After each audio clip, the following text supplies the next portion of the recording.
IP, how to even obtain intellectual property rights. Like they're not coming out of the blue. How do I protect and register them? How to enforce intellectual property rights. Certainly, you don't just have them for the books so that they look good, but you want to do something with it. What is it that IP can do for you, and what can you do with it? Why is having an intellectual property portfolio important? That's a very good question that we will elaborate on. Obviously, the costs, because that is important to every business. The costs need to be in a viable range so it makes commercially sense. How do we collaborate in a group dealing with intellectual property assets that's involving third parties in projects or working for hire. So intellectual property comprises in a set of rights that come as trademarks, that's protecting the badge of origin that a company or business has in order to attract customers to buy their goods or services. And badge of origins could be words known as brand names. When they're not registered, they're just brand names. When you register a brand name, it becomes a word trademark. If you have a logo, that is then known as your composite trademark. And a logo could also involve words of any kind or even a phrase. There are other types of trademarks like a design trademark where it's just a logo without words in it, but also audio trademarks where you have a little jingle that is your badge of origin and attracts your customers. Question is, how do your potential customers or existing customers identify you amongst the competition? And this is what a trademark really is. There even other than sound marks, there's also a scent mark. Where potentially years ago, someone tried to register the smell of grass for tennis balls. That was denied. The category exists, but I don't think that any scent marks are still registered at the moment. That the main categories of trademarks really are word marks, which is brand names or slogans, and composite trademarks, which are the logos. So apart from trademark, we have obviously that is everyone is referring to the phrase of "I will patent my idea."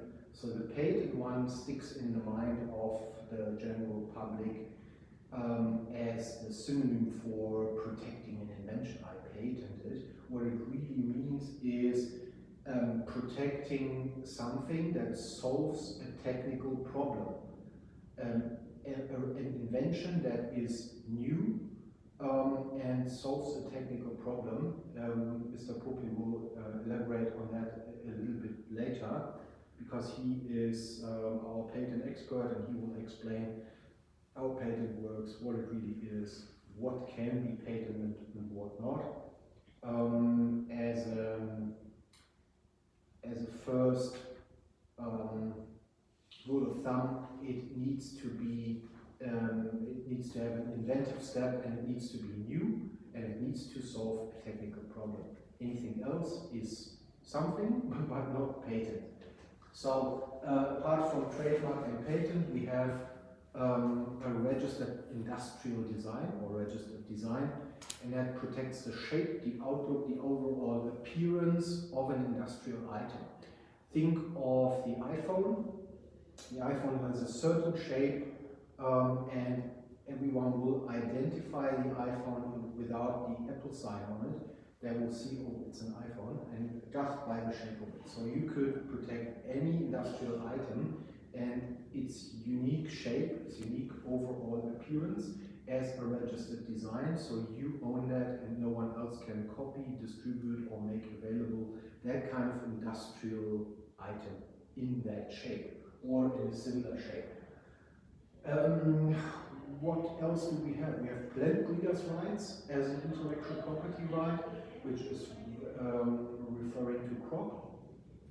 And we have trade secrets that can mostly be protected by agreements, non-disclosure agreements known as NDA. So this is the range of intellectual property rights, whatever it is. Oh, copyright, I forgot. Of course, that's also something that the general public is referring to. It's my copyright. Copyright protects each outcome of a creative process. If you write a book, if you paint a picture, if you take a photograph, if you compose a song, or you write lyrics, that is subject to copyright protection. And rule of thumb here is it needs to be the outcome of a creative process. The good thing with copyright though is that even small projects could be subject to copyright. As an extreme example, if you start to write up the local telephone book backwards, and publish it, you have the copyrights for this project, even though it's not rocket science, to say. So these are this is a good summary of all existing intellectual property rights.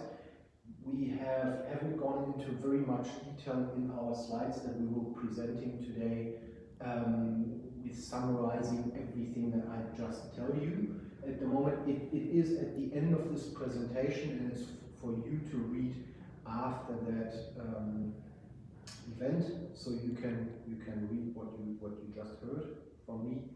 But we won't show you all the slides because we simply do not have enough time.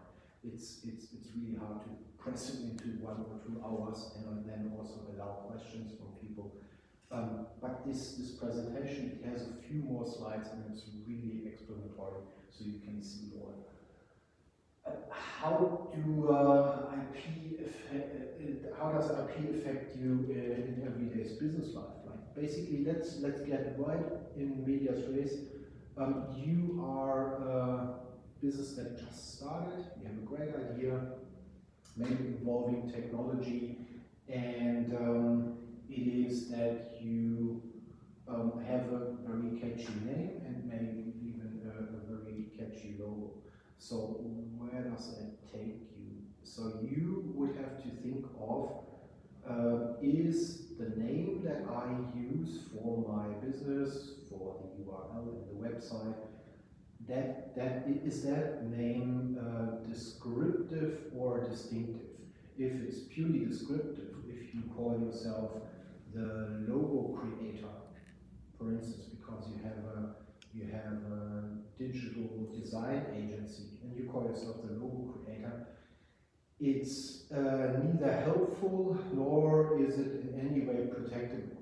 It's not helpful because it's purely descriptive, which means that it is a direct description of your services that may enable people to find you very well by putting that term into a search engine. But then again, you turn up amongst your competition and they're all able to use that phrase, the logo maker, because it's describing what they're doing. So the last thing you want to do is get yourself a name that is purely descriptive and could therefore be used by anyone amongst your competition. You can't, people won't be able to identify you amongst the competitors.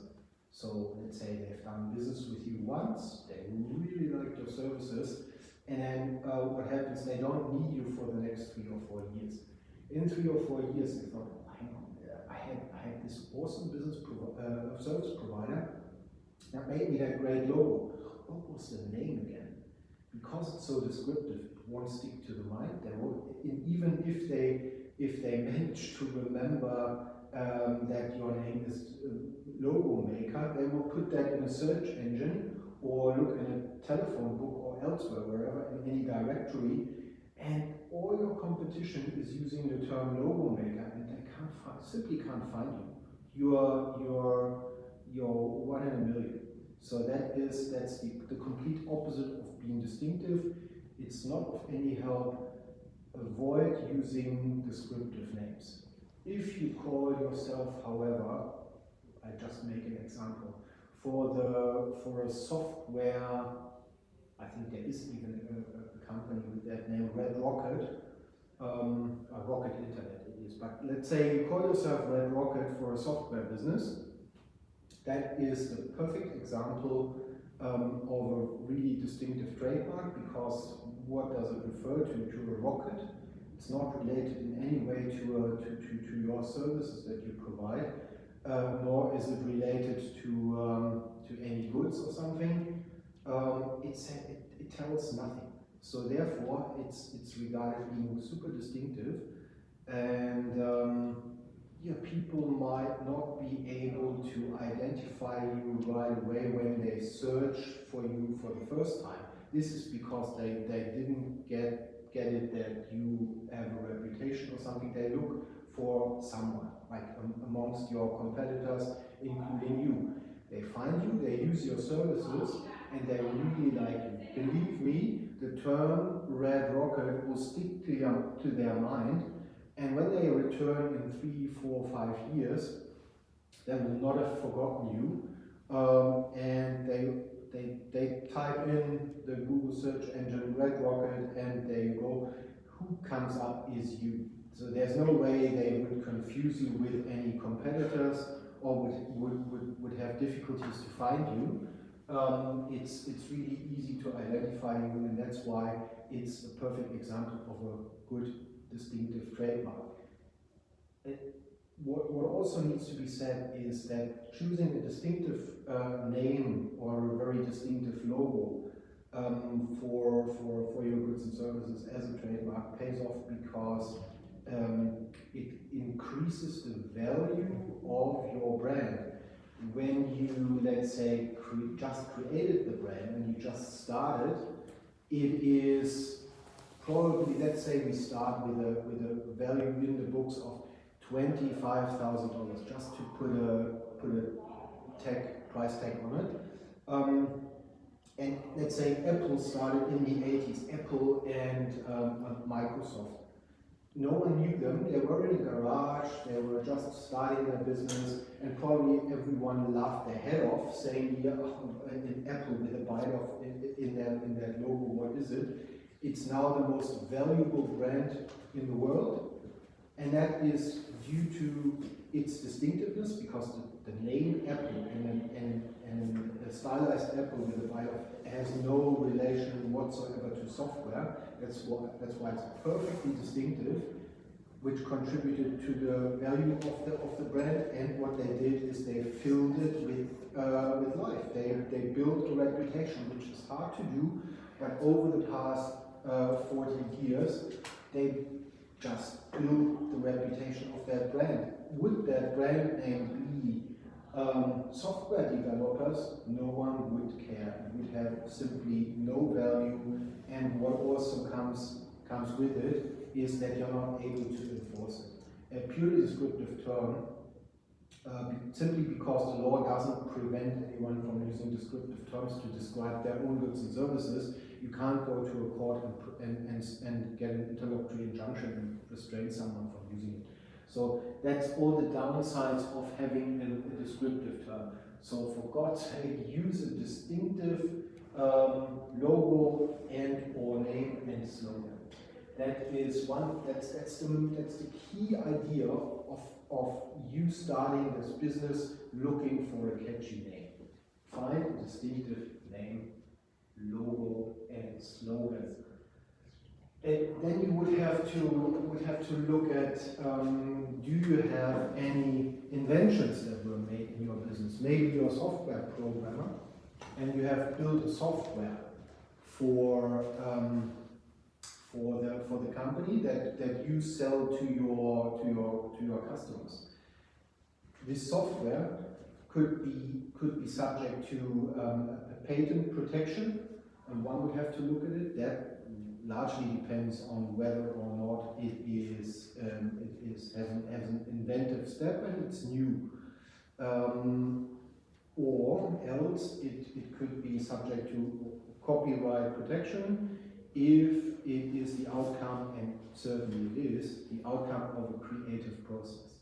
So that means that at that point you already know you have two intellectual property rights in place. One is trademark, and that could involve the logo and the name slogan, and the second is patent and or copyright related to your product software, but also any other product could, if it's inventive and it's new, could be subject to patent and copyright. If your product has a really unique shape, one would think of design registration and design rights. So then that means that you go and start to register the respective IP right. So, but before you can register it, because it's a monopoly right, it may well be that someone else already has registered an identical or similar IP right. So how do you find out, how do you make sure that you're the first one and that it's new? One key aspect of dealing with intellectual property in the business world is making sure no one else has managed to register this, because if that's the case and you simply start using it, you would put yourself out there in real danger. I come to the searches right now. Pocket, if you could just open the tab for the searches. So, yeah.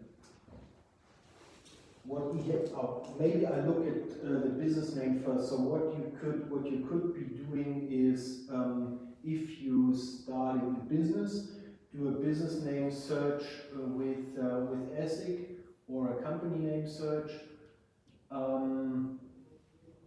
As we try here, what do we search for? Let's say Red Rocket, a Red Rocket example.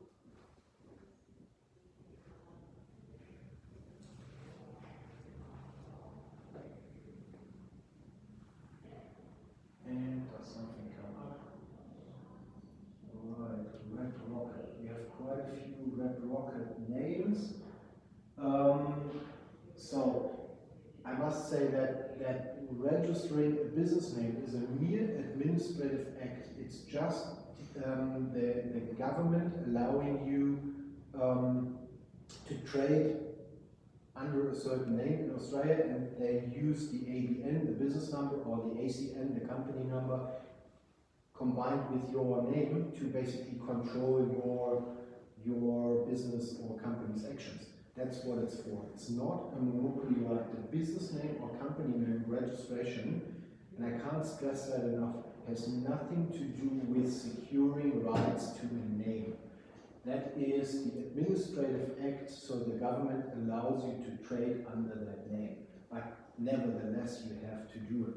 And the idea behind that is ESIC will allow any registration as long as it's not identical to existing registrations.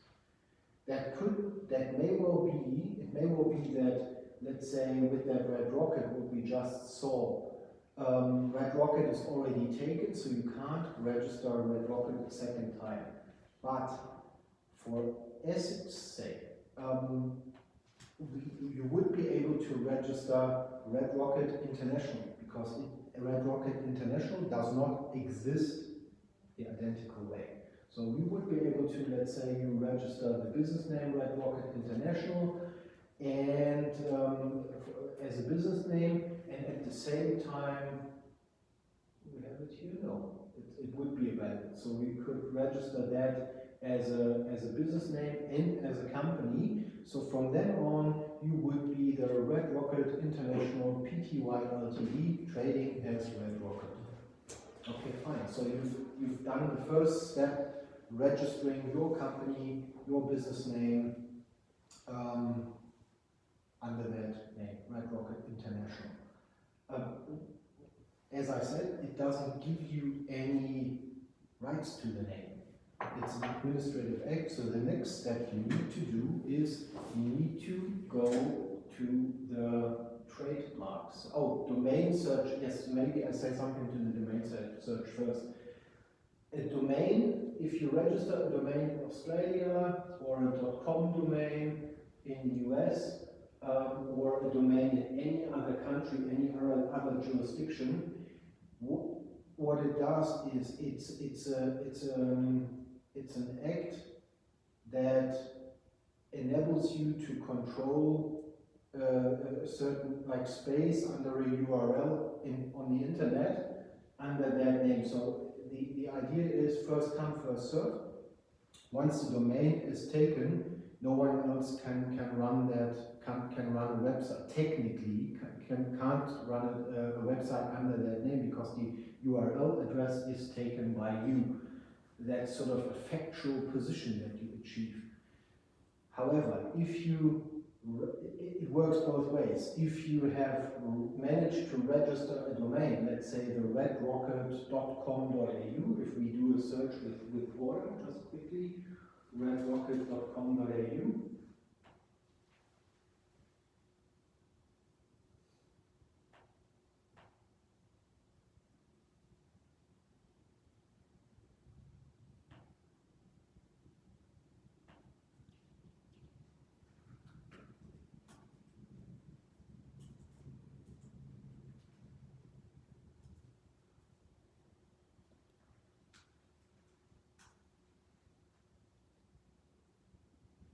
And that is already registered by someone, but let's assume it would have been taken, or we do red-rocket.com.au, maybe that's not taken, red-rocket.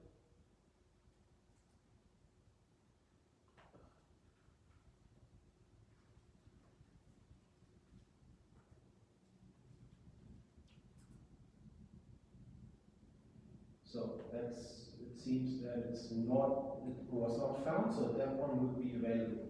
Let's say you then say, okay, fine, Red Rocket was taken, I go for red-rocket.com.au. That's a factual position that you get, no one else, you secure it, you're the owner of that domain, you will technically, from the technical point of view, you will be the only one being able to put the website live and provide content under that URL.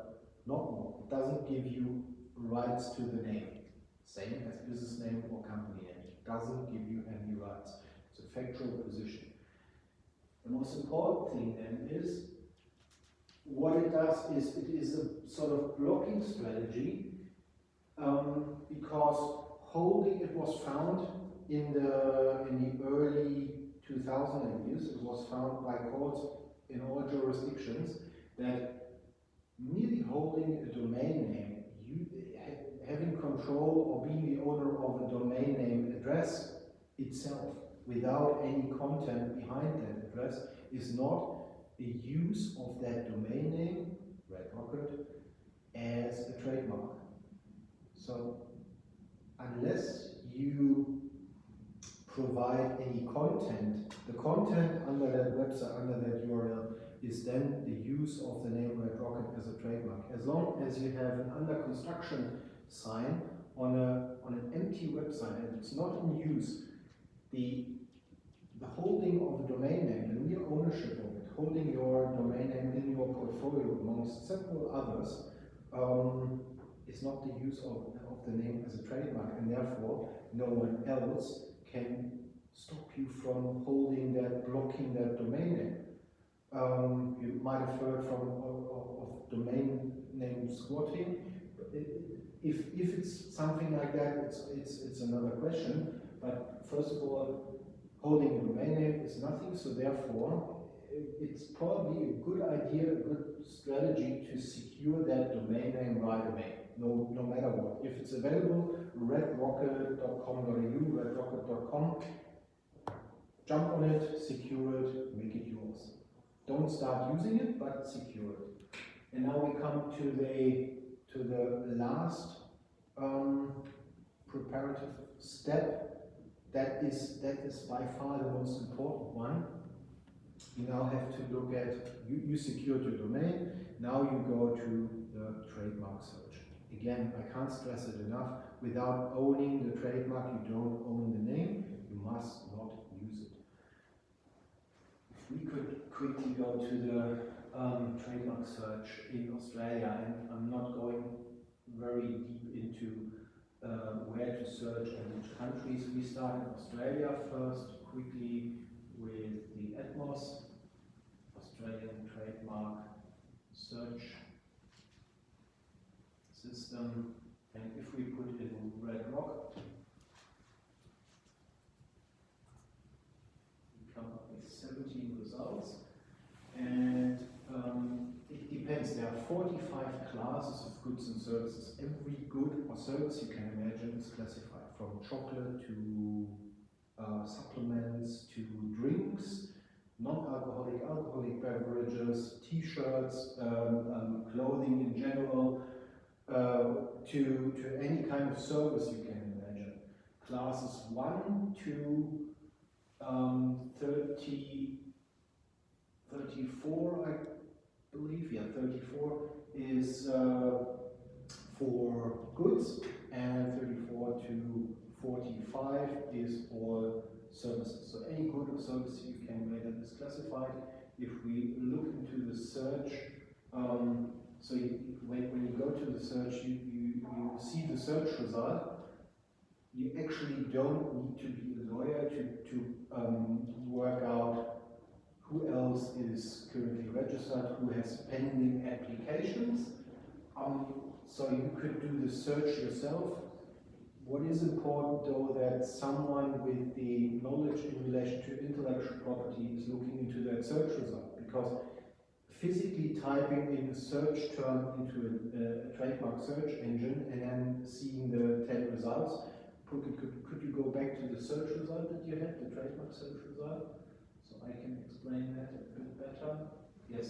So let's say you use Red Rocket for financial services, which would be class 36. We have it here. Actually, we have a financial services provider under 36. If you open that, you will see they provide all kind of financial services. So if you are a financial services provider, you know for a fact, and we have even the address of service here, so you know for a fact that that you must not use it. You must not even use Rocket Red, so any variation of it, or the Rocket, or Green Rocket, or something. Nothing that sounds similar, looks similar, or has a similar meaning in the finance industry. And by that I not only mean class 36, I mean everything related to financial services. And what could that be? Any business related services. So class 35, for instance, is management business related services. That's also not possible. If, however, extreme example again, but I think it explains it very well. If you, I don't know who would, but if you run a funeral service under the name of Red Rocket and you want to protect it, that's a different thing, because yes, the term is identical, it's already registered, but it's only registered for everything related to financial services or similar goods and or services, but not for, and funeral services are somewhat different. You could figure out if it's similar or not by thinking of an imaginary member of the relevant public, so everyone who's potentially be interested in financial services, someone taking an objective view with that interest would this person automatically, can it be assumed that this person automatically would also look for funeral services? No. And it's quite obvious. And the same is, with regards to this example, the same would be restaurant services and the food business in general, or clothing, apparel, footwear, headgear, class 25. It's a different class, and it's so far away from financial services. It has no relations to it whatsoever.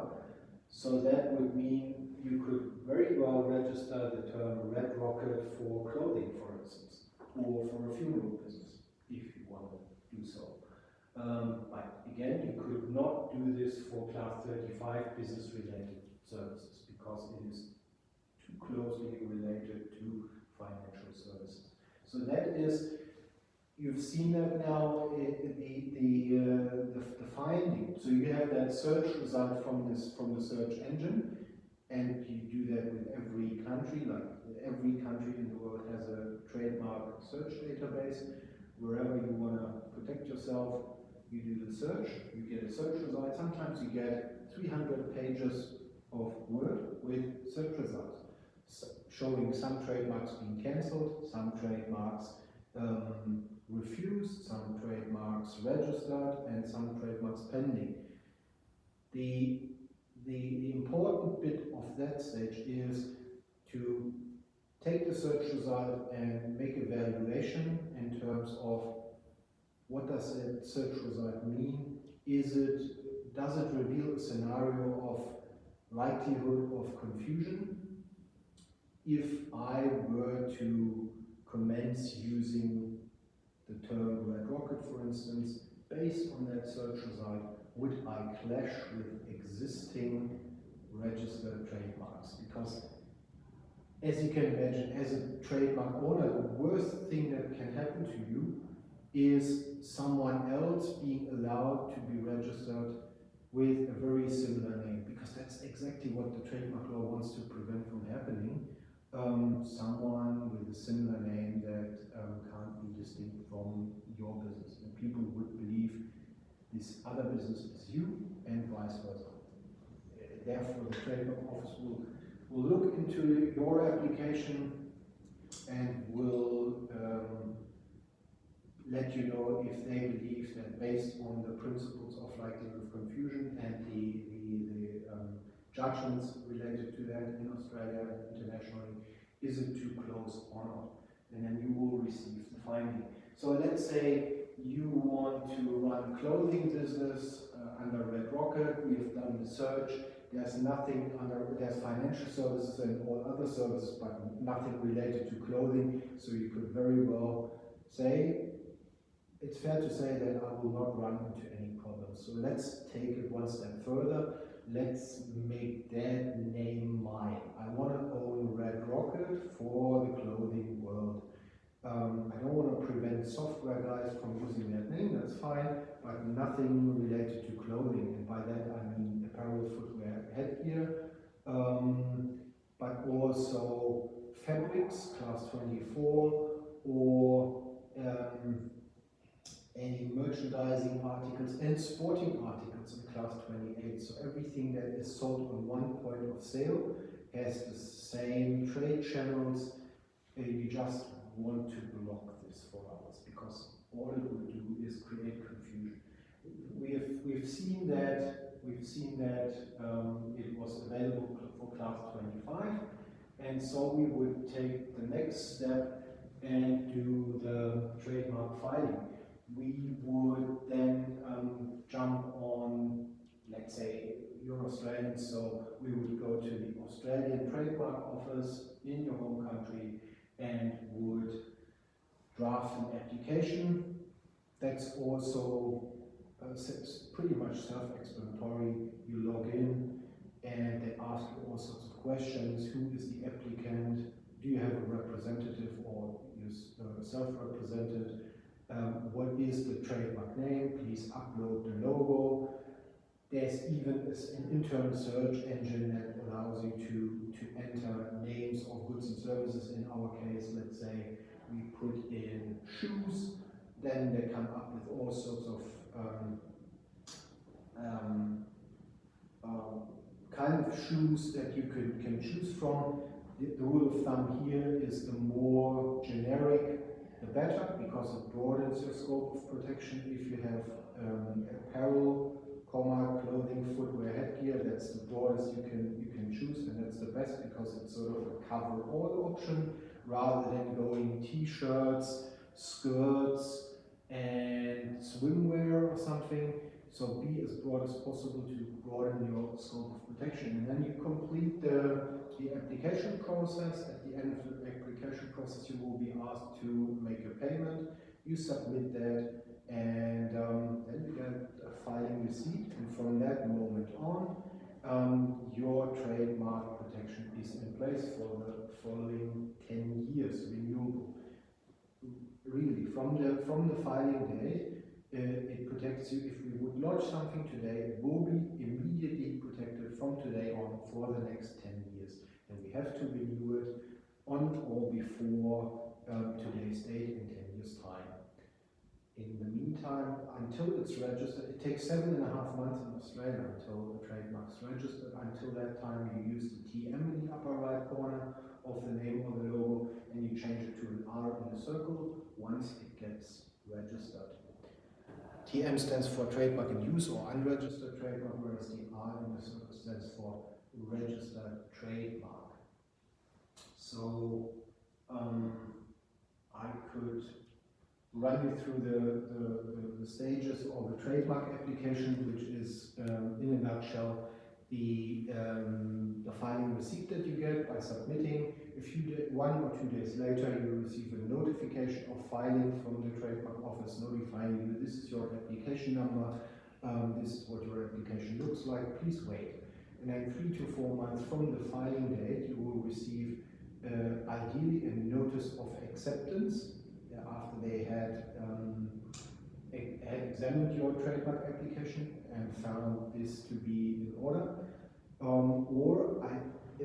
Eventually you might receive a trademark report where they're outlining whether they have the trademark office has an issue with your application, and the only 2 issues that could arise are that your trademark is likely to confuse the relevant public because it's too similar in sound, connotation, and spelling to existing trademarks or the overall appearance of a logo, or it's descriptive in any way.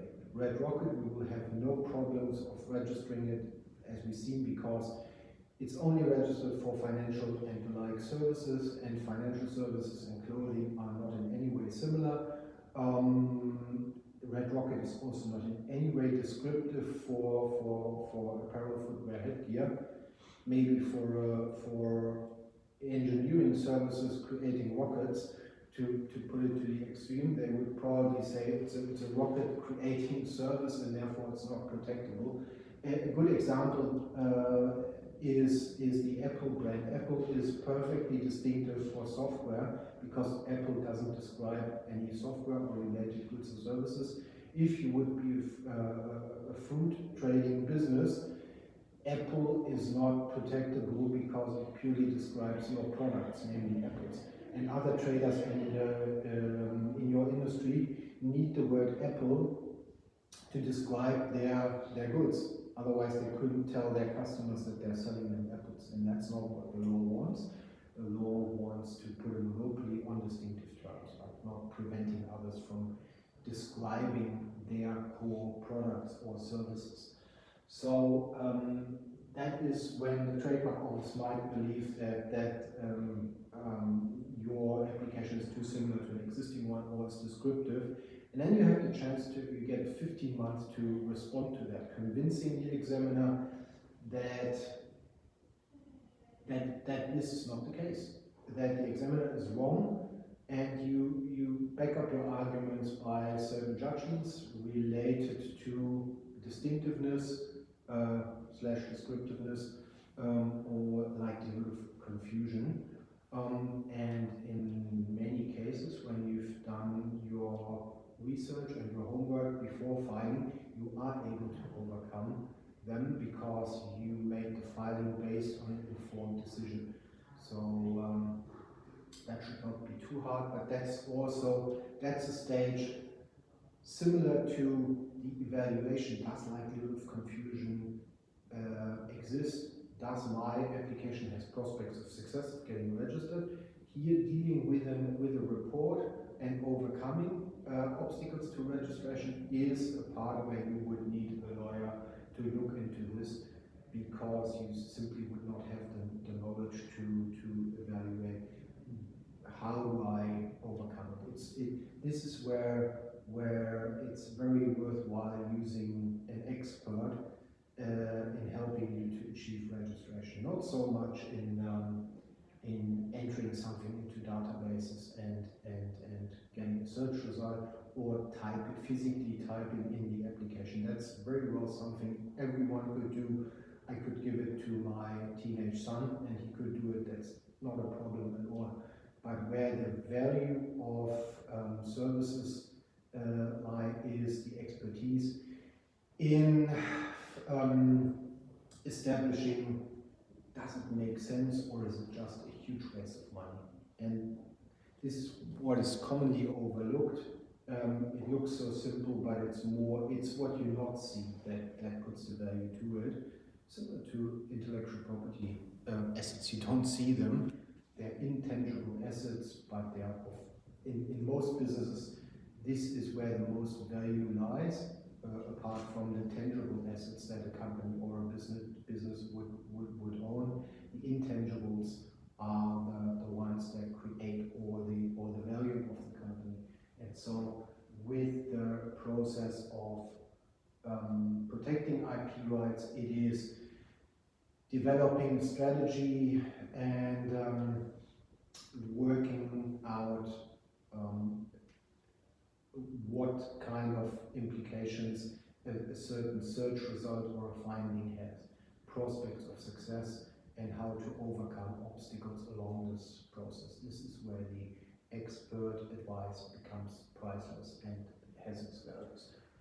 So if you, let's say, were able to overcome the trademark report that you just received, it goes one step further to a notice of acceptance that you will receive from the trademark office. And the notice of acceptance will tell you that it's now formally advertised in the Trademark Journal in Australia or in any other jurisdiction, depending on where you lodged your application. And depending on the country, there is a 2 to 4 month opposition period where every third party could potentially oppose their mark, put their hand up and say, well, I'm not okay with this trademark being allowed to be registered. I want to have my say and intervene, tell the trademark office why it would cause confusion contrary to the finding of the trademark examiner. So you could prevent a competitor from registering a similar business in case something slipped through the cracks and the examiner overlooked something, which sometimes happens. Or it's basically, often it's a matter of taste if something is too similar or not, obviously backed up by judgments, but some examiners are more picky than others, and this is how you could find a competitor named Green Rockets, which is different in connotation, different in spelling, but has some similarity with your red rocket, which is singular, another color, but still rocket in it.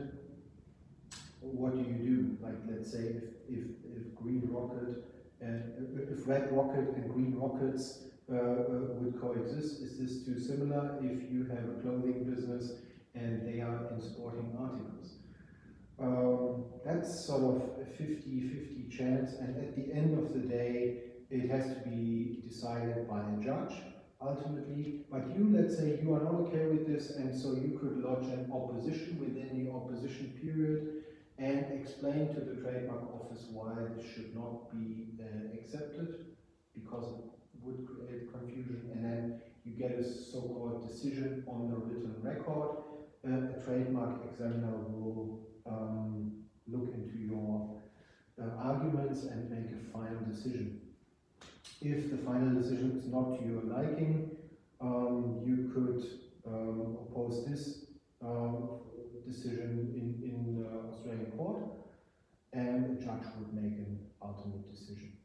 If your trademark Red Rocket is finally granted registration, you get a registration certificate, and with this registration certificate in hand, you could stop anyone from using the term Red Rocket or anything that sounds similar, looks similar, spelled similar, has a similar connotation slash meaning, and yeah, you would send them a letter of demand, which is requesting that they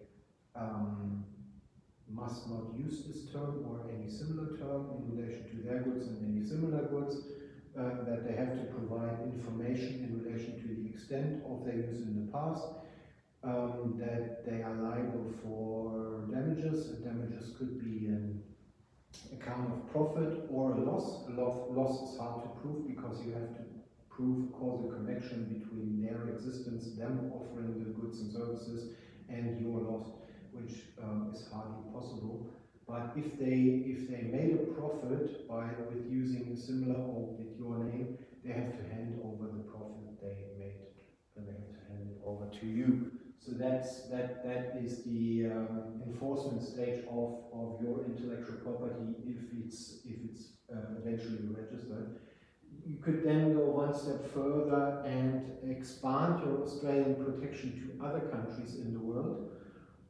Let's say you are an entrepreneur, you started your clothing business in Australia, and now you want to expand Red Rocket to the European Union, the UK, the US, and Canada.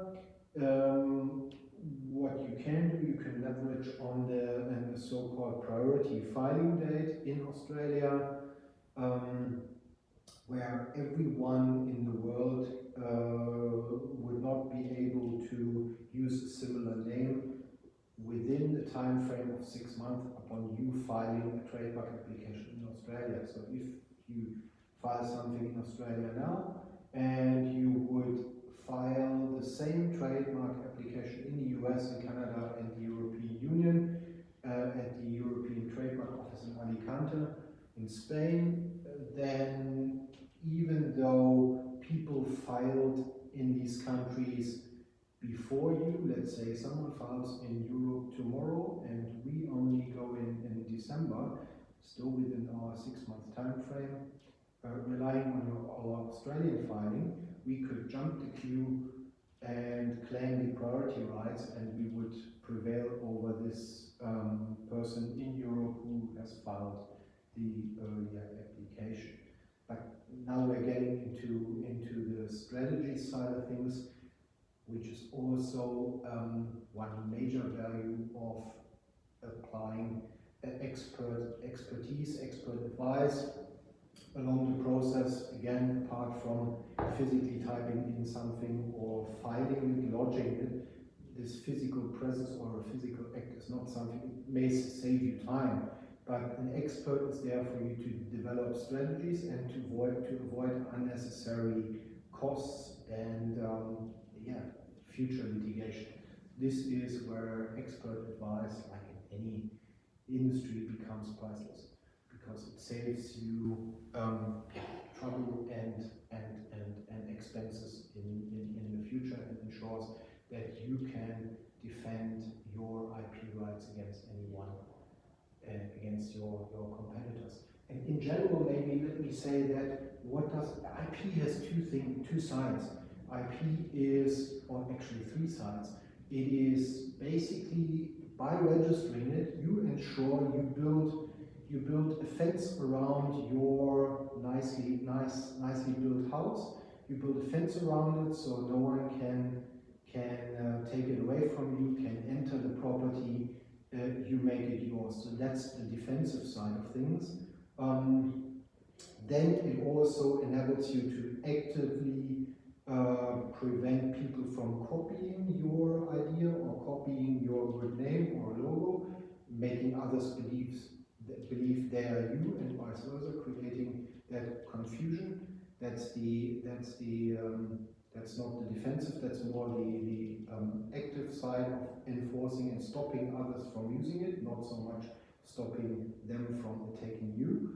That's the second side of the medal, but there's also the third side of it, namely you're slowly growing your intangible asset. A trademark that you just established that you haven't even used is already worth something on the spreadsheet. If you ask your accountant or a valuer, you have a trademark in place, you secured that name and logo, and that means that you already created an intangible asset. And that comes on the balance sheet when you sell the company or your business with a registered trademark. You achieve more out of that sales deal simply because the buyer will buy security, certainty. The buyer knows that the good name, the goodwill is protected and can be defended against anyone. So that's the active prevention of someone else taking away from you.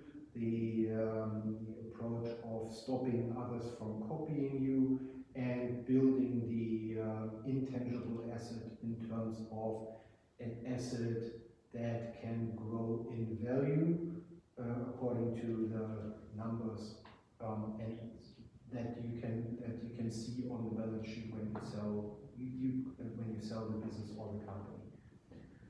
That's the main things to say about intellectual property.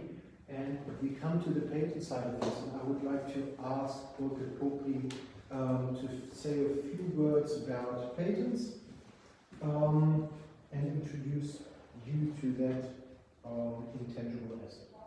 Thank you so much, Olaf. And hi everyone. Now, Olaf has explained in detail how trademarks work, and they're just a facet of intellectual property. The next thing that we have is patents.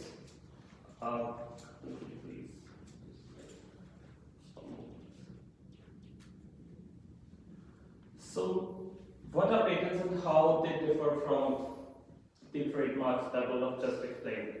So, trademarks are the form of intellectual property that takes care of the brand side of it. Your logo, your brand, your business name is protected by trademarks. But any invention is protected by patents. So the question arises, what is an invention?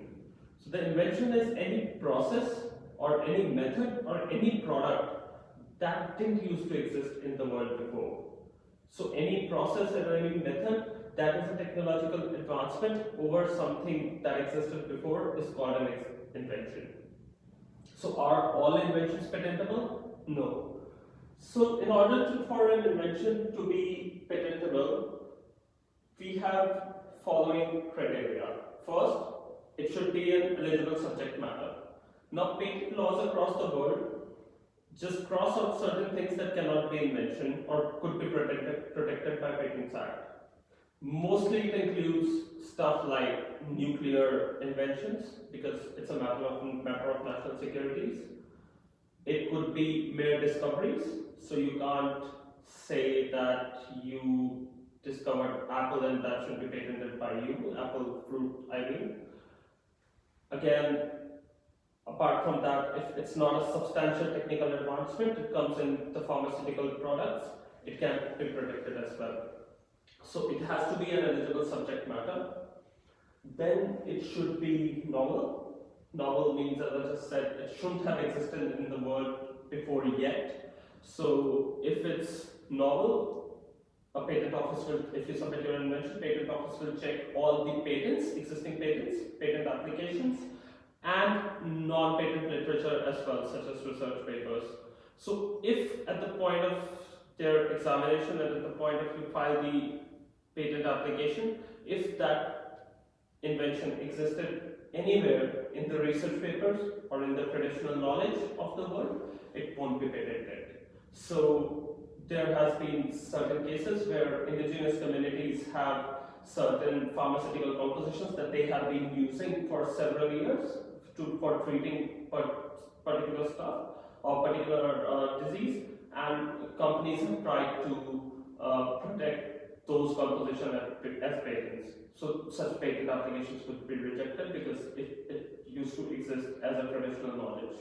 So again, it shouldn't exist in any patent or any non-patent literature, so it shouldn't exist anywhere in the world. It could be a part of confidentiality agreement between the inventor and someone else, that is fine, but not in public domain. Then it should be inventive, as the term suggests itself. It should be non-obvious to a person. What that means is that if I have something that is existing already, and if my invention is improvement over that particular thing, it shouldn't be a mere advancement that anyone could think of, right? So let's take an example of a pencil that has rubber attached to it, eraser attached to it in the end, right? So you could just put eraser on the back of a pencil and say that it's my invention because it solves a technical problem, that you can write and erase from the same device, that is that pencil with the eraser. But it's very common for someone to think that, right, I can join these two things and it would be, patentable. So no patents are granted on that. Or sometimes you could attach a simple LED light to your bike, and you can say that now I have improved the bike with it also has a light now, so you can see in the lab it's not patented. So I'll explain, taking example of real life, how patents work later on. And the last is, it should have a commercial utility. So you can't invent a time machine. You just an abstract idea saying that, I have the idea of time machine, and I'm now just taking it to the patent office to patent it, because you can't commercially produce it because it goes against the laws of nature.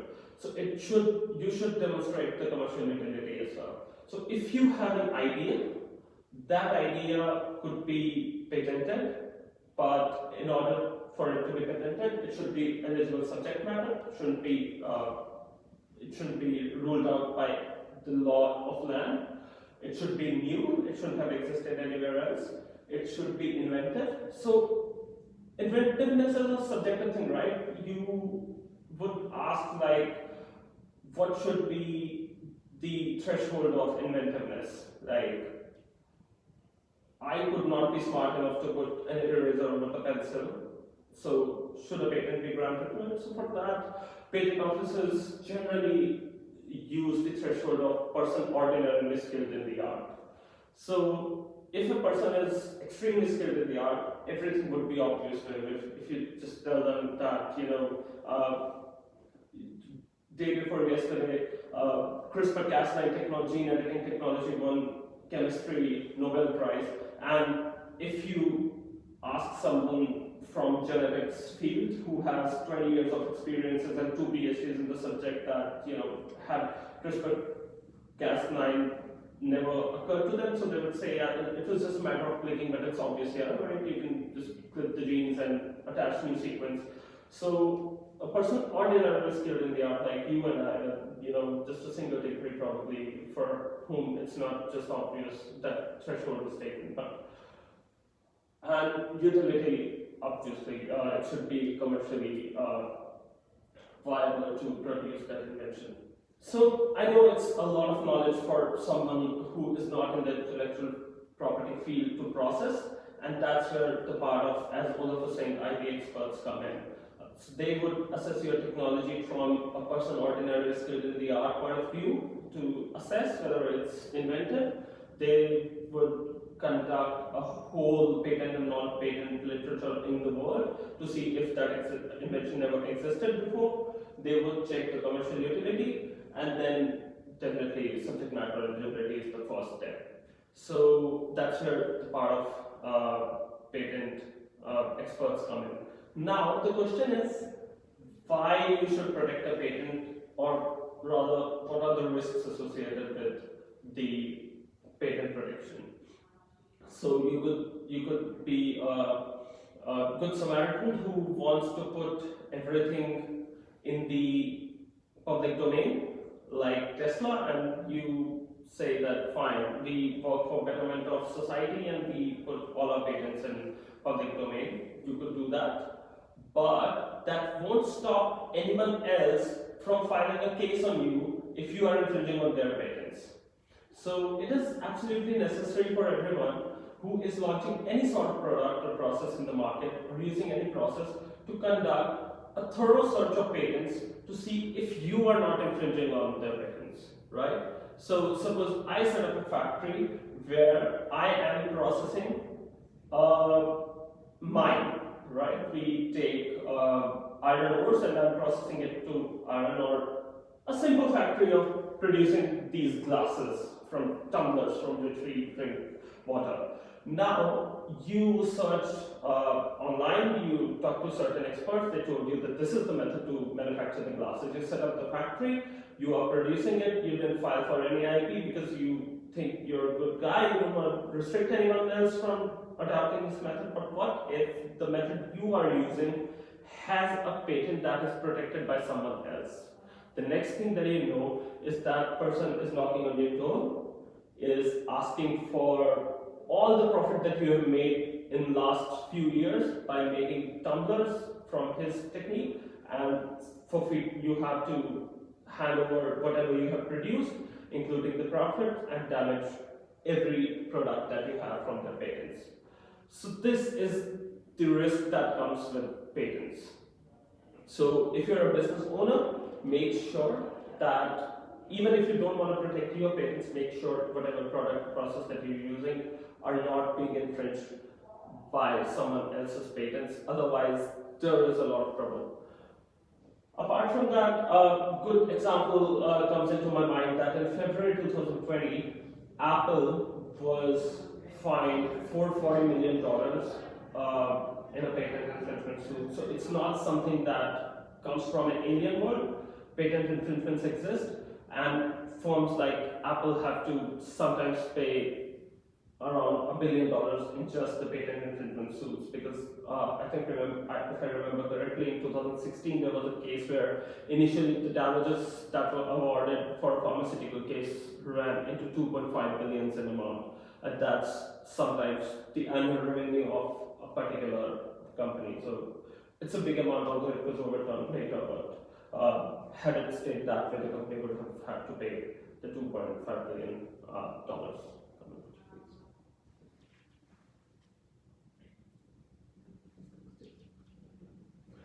So, on what things the patent should be granted? So, we agreed that probably we are not big-time inventors or scientists that are producing inventions day to day, but there could be hidden patents in the technologies that we use or business owners develop on a day-to-day basis.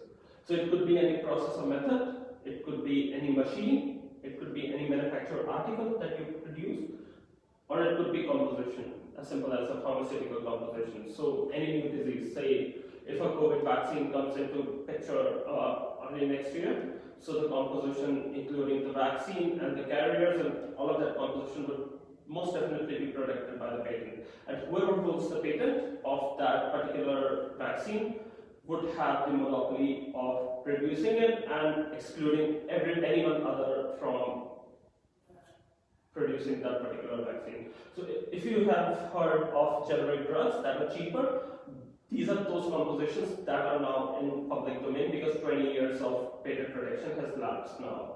So that's why they get cheaper. But for 20 years, if the drug is in the market and it's protected by, say, AstraZeneca or Roche or Cipla, they have the monopoly over that particular drug, and no one else in that particular country where they hold patent could manufacture it or import it from somewhere else. So that's the power of patent. So how patents work, I'll take this example of this TV screen, this television. So this television is of Samsung company, so Samsung is the trademark, as Olaf clearly explained. But let's say this particular screen, the display, the mechanism that works behind it is definitely protected by patents owned by Samsung. Now, if Samsung has developed proprietary technology of such clear display, even Apple or Sony, no one can copy them without their particular preference. So, an interesting article that I read some time back was that although Apple is considered as strict competitor of Microsoft and Google, but because Google and Microsoft have developed superior technologies in certain things and filed patents for it and obtained their patents, they now get royalty for each Apple device that is sold. So if one iPhone is sold, if you purchase one iPhone, in that is included the royalty that would be paid for Microsoft and Google as well. So that's competition is so strict that everyone wants to use superior technology, and that is totally protected by patents. In similar manner, same could replicate into small businesses as well. Let's say this granite stone slab that we see here, in order to manufacture it or polish it, a particular machine could be developed that produces least waste or reuses the waste material in the production line, improves the efficiency, that could be patented. That's the kind of small inventions that lie in the small businesses like yourself and ourselves. Move to the next slide, please. So IP exploitation. So in terms of IP exploitation, you could file for a national application. Like if you're based in Australia, you can file for an Australian patent. Similar to trademarks, patents are covered for one jurisdiction each. Then with MATRED is for trademarks, for PCT is Patent Corporation Treaty. With PCT, you can expand to other countries as well. If you file an application today in Australia, you get 12 months from now to diverge into all the countries that are parties to PCT, and all major economies are now part of it. So you have 12 months to decide wherever you want to go. So how do you exploit your IP? Suppose you own a patent, how do you exploit it? So as I said that at one point of time, Apple would have approached Microsoft and Google saying that you guys want this very awesome technology that people use in iPhones, let's work out a deal for it. So they would have sat down, Apple would have asked for quotes from Microsoft and Google that they would have provided for royalty as to how much they would pay for each device, and then the deal would have gone through. Like, for example, hypothetically, let's say Microsoft would have quoted $100 for each iPhone and Apple would have agreed. So in similar scenarios, for each and every one, we first have to value the IP. So you approach IP experts, they can guide you as to who offers IP valuation services. You get your technology and IP value. Based on that value, you can decide on the prices of it. So how the whole process follows is explained in this small image, if you can see it. You can go back.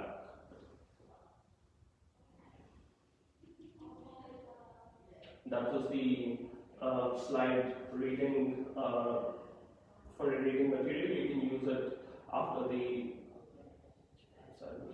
back. On the back. Yeah. A bit more, please. Yeah. Just one more. Yeah. So you have an idea. You do the analysis on your idea, then you design. So let's say I am working in, as I said, mining industry, and I have an idea how to improve extraction of iron from an ore in a better method. I design it, then I go to patent it. Once I have patented it, now I know that I was a small-time business a couple of days back, but now I have filed for patent and I own the patent for this world-changing technique that could change the scenario of mining industry. I present it to the investors. They start putting more money so that I can develop my invention furthermore.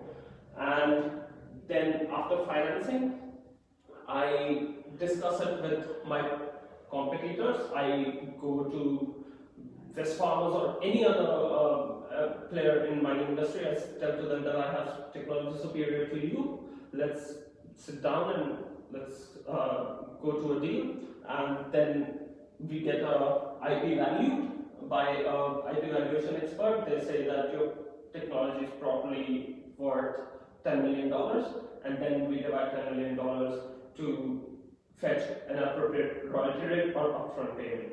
So it's like selling your product that you sell in daily market. You value your product on various technologies, by various techniques, and you decide a price on it, you decide to sell it, and different mechanisms could be used. You could sell it upfront, or you could fetch a royalty over it. So,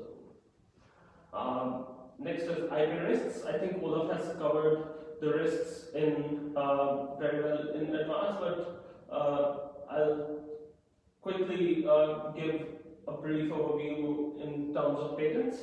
So first and foremost, there is no second chance, absolutely true in patents as well. But the riskier part in patents is that, let's say you call yourself Red Rocket, and after you haven't filed for trademark, and after 5 years you suddenly have the enlightenment and you decide to file for the trademark, you will be granted a trademark of it if no other trademark exists, or as Olaf said, assisted by an IP expert using your common law rights. But if you have been using your invention in public, or you have written a research paper about it and a particular time limit has passed, you cannot patent it now. So you have kind of forgo your patent rights. So any new idea that comes in your mind, directly approach the IP expert, ask him to first file for a patent for it, or at least a provisional patent application, so that your idea doesn't go in public automatically. So it's always better to protect the idea before you start working towards it, because working and designing it needs a lot of people, and there is a good potential of leakage of your intellectual property happening. Lack of strategy is the worst, as I said. Opposition, dealing with big IP bullies, absolutely true in patents as well. Bigger patent companies could bully you if you have the right technology, and if you haven't patented it. With the patent comes the protection. And rest is, I think, covered. So I'll hand it back to Olaf for the presentation. I want to say one thing to the strategy side of things, because I believe that's where the most value lies in engaging IP expert. If you don't know the direction that you're heading to, there's no way you would just start and invest any money. Based on the knowledge in intellectual property, the strategy needs to work out, and it needs to be worked out, and one needs to find out where do you want to be in 5 or 10 years, and then based on that, what can be achieved with the budget that you have on hand, and what is possible, what is impossible, and how does one prevent your company or business from running into infringement scenarios, which might, if you run into an infringement scenario, that is the end of the company before you've even started and developed everything. So basically, with engaging IP experts, may it be the setup of an IP portfolio, the defense of existing IP, or the enforcement of IP rights against any infringing party, to the last stage, valuation and exploitation of your IP rights on a global level, not just in one jurisdiction. And I forgot to say one thing, regular monitoring is also important. These are the tasks that you have to bear in mind when running a business or a company, regardless of what nature, whether it involves softwares, products, or very distinctive creative services. You also have to look at it from the intellectual property side of things in a global setting. So you do not miss out, you do not make costly mistakes, and you do not miss out on opportunities.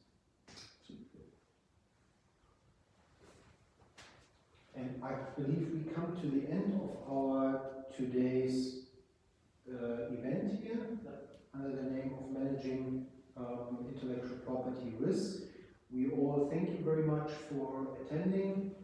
We hope you found it helpful, and we would love to see you again to our next seminar. Thank you very much. And special thanks to Carmen for arranging everything Thank you and so much. handling the presentation really well. Thank you so much, Carmen. Thank you. Hope you enjoyed.